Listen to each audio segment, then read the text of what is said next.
Hello guys, welcome back to your YouTube channel SK study a way of success. मैं हूं आपका educator Shiv Mishra. Video को skip मत करिएगा। अगर वीडियो को स्किप करें ना तो सर 10 नंबर स्किप करेंगे, क्योंकि मैं आपको बताने वाला हूं कि आप हिंदी का गद्यांश कैसे सॉल्व करेंगे, वो भी एकदम जहरीले तरीके से। गुरुजी बीन बजा के एकदम हम लोग सॉल्व करेंगे। अरे करोगे यार, मैं लिख कर दे रहा हूँ, आप कुछ मत करिए, तब भी मैं आपको 8 नंबर बिना पढ़े 8 नंबर दिलवाऊंगा। 10 नंबर का आएगा, बिना पढ़े मैं 8 नंबर आज दिलवा के जाऊंगा। इस वीडियो में आप कभी गद्यांश उठाइए ही मत। हम कह रहे हैं सर 22 फरवरी को आपका पेपर है, आप गद्यांश मत उठाइए। मैं आपको दिलवा दूंगा। ये गद्यांश में, ये सर गद्यांश में कितना नंबर सर? 10 नंबर मैं आपको दिलवा कर भेजूंगा।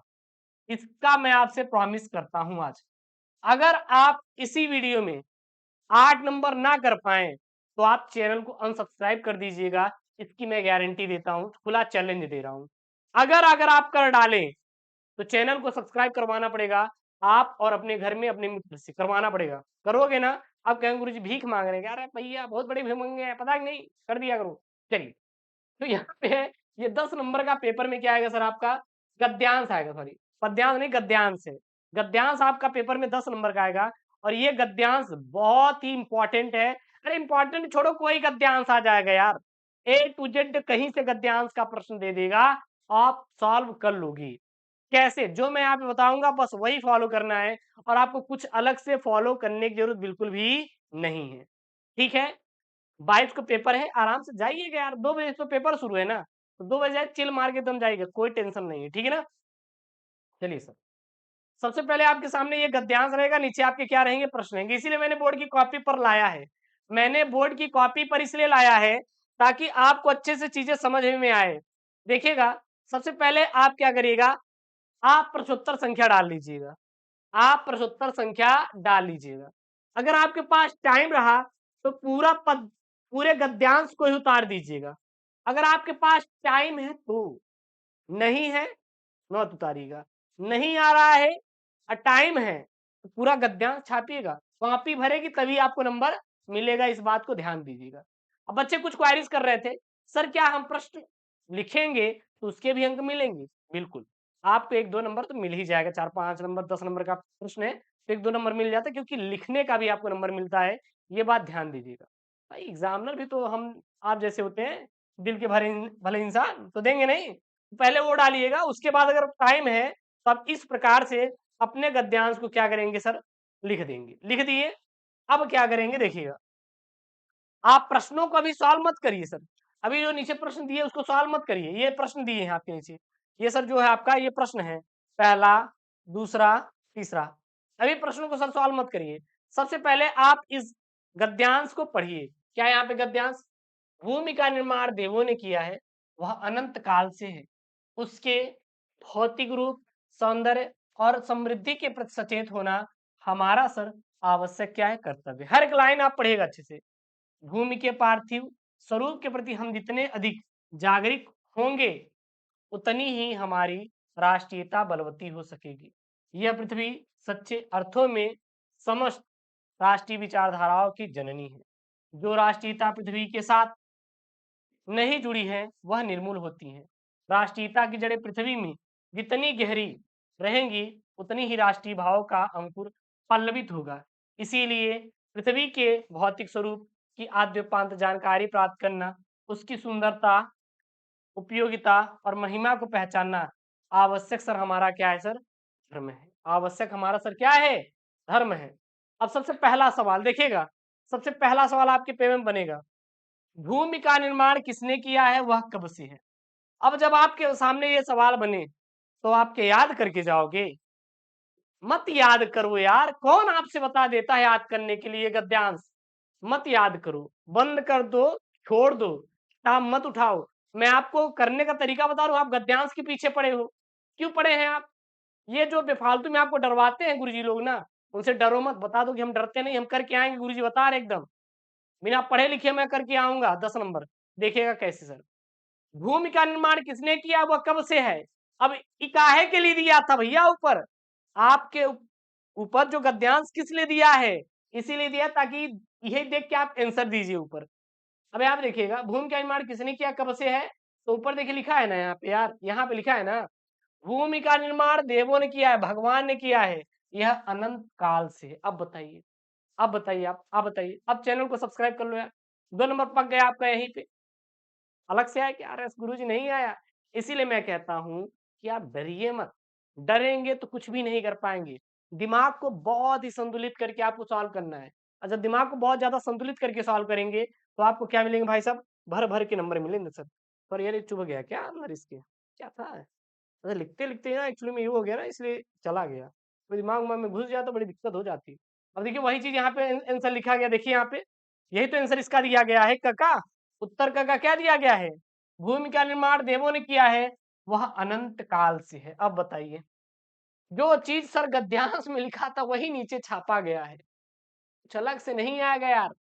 ये डिमोटिवेट मत होइए, हमेशा मोटिवेट रहो यार। डर क्यों रहे हो, डरो रो मत, कोई मतलब ही नहीं डरने का गुरुजी, कोई मतलब ही नहीं डरने का। आप कर लोगे, सब प्रश्न करके आओगे, मैं हूं ना आपके साथ, क्यों चिंता करते हैं। अगला यहाँ पे पहला हो गया। दूसरा, यह पृथ्वी सच्चे अर्थों में समस्त राष्ट्रीय के समस्त राष्ट्रीय के किसकी जननी है।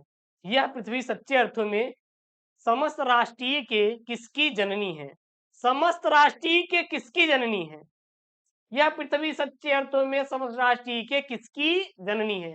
अब ये लाइन जहां आपको दिखे उसी में से आपका आंसर रहेगा। देखिएगा ऊपर, देखिएगा यहाँ पर क्या लिखा है, यह पृथ्वी सच्चे अर्थों में समस्त राष्ट्रीय के किसकी जननी है, विचारधाराओं की जननी है। तो यह पृथ्वी सच्चे अर्थों में समस्त राष्ट्रीय विचारधाराओं की जननी है, पूरी लाइन बस। दैट्स द आंसर, यही इसका एग्जैक्ट आंसर है। और इसी को सर हम यहाँ पे छाप देंगे। यहाँ पे क्या लिख देंगे सर जी, यह पृथ्वी सच्चे अर्थों में समस्त राष्ट्रीय विचारधाराओं की जननी है, समस्त राष्ट्रीय विचारधाराओं की जननी है। तो 4 नंबर हो गया। अब चैनल को सब्सक्राइब करो, कर लिए गुरुजी। अब बताओ, मैं जो चैलेंज देता हूँ मैं आपको से करके निभवाता हूँ।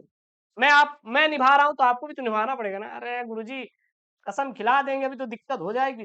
पार्थिव और आद्यपान शब्द का अर्थ बताइए। अब पार्थिव, आप देखते हैं कि जब किसी की मृत्यु हो जाती है तो वहां पे एक शब्द यूज करते हैं कि पार्थिव शरीर। पार्थिव शरीर मतलब कि जो पृथ्वी से जुड़ा हुआ हो या अब जुड़ गया हो, क्योंकि जब किसी व्यक्ति की डेथ हो जाती है यानी जब मर जाते हैं तो उनको मिट्टी में दफनाते हैं या फिर जलाते हैं। तो पार्थिव मतलब कि जो मिट्टी से संबंध रखता है या फिर जो पृथ्वी के साथ संबंध रखता है, संबंध रखता है, संबंध। तो ये यहाँ पे आप, ठीक है ना। उसके बाद यहाँ पे आद्योपांत, अरे यार आद्योपांत, गुरुजी भगवान आद्योपांत हैं, शुरू से अंत तक।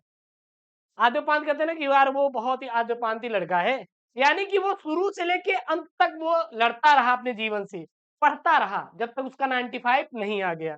तो ये तो आप मीनिंग कर लोगे यार, ये तो आप कर लोगे, शुरू से अंत तक, शुरू सर अंत तक, अंत तक, ठीक है ना। बस और कुछ नहीं करना। तो यार कितना सिंपल है सर, कितना सिंपल है, कुछ हार्ड है क्या, नहीं।